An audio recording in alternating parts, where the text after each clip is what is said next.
पूरी की पूरी बीजेपी, मोदी सरकार के मंत्री और सांसद लगातार झूठ बोलते हैं।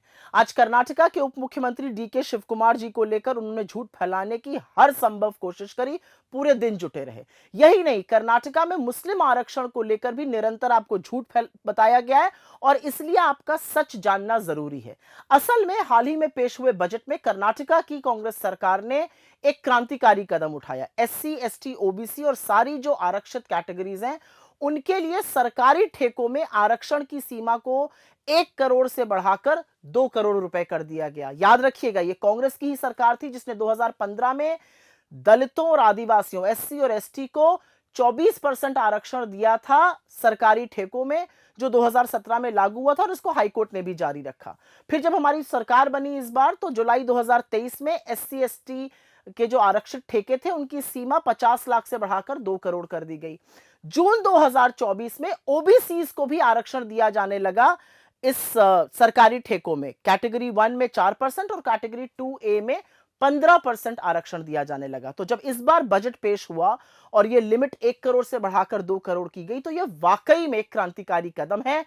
इस समय सरकारी ठेकों में 24% आरक्षण मिलता है एससी एसटी को, 4% मिलता है ओबीसी कैटेगरी 1 को जिसमें 95 जातियों को फायदा हो रहा है, पिछड़ी जातियों को 15% मिलता है ओबीसी कैटेगरी 2A को जिसमें 102 जातियों को फायदा हो रहा है, और 4% ओबीसी कैटेगरी 2B को मिलता है जिसमें मुस्लिम समुदाय के पिछड़ों को फायदा हो रहा है।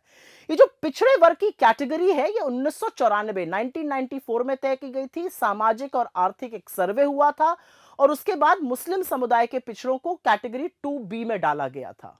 यह आरक्षण धर्म के आधार पर नहीं बल्कि पिछड़ेपन, सामाजिक और आर्थिक पिछड़ेपन के आधार पर था। एक मजे की बात यह है कि कर्नाटका में 1994 से ही शिक्षा और सरकारी नौकरी में 2B श्रेणी के तहत पिछड़े वर्ग के मुसलमानों को 4% आरक्षण मिल रहा है। तो जो सरकारें बनी बीजेपी की 31 सालों में, 2006 में बनी, 8 में बनी, 2019 में बनी, उन्होंने कभी इसकी मुखालिफत नहीं की, इसकी कभी खिलाफ नहीं गए।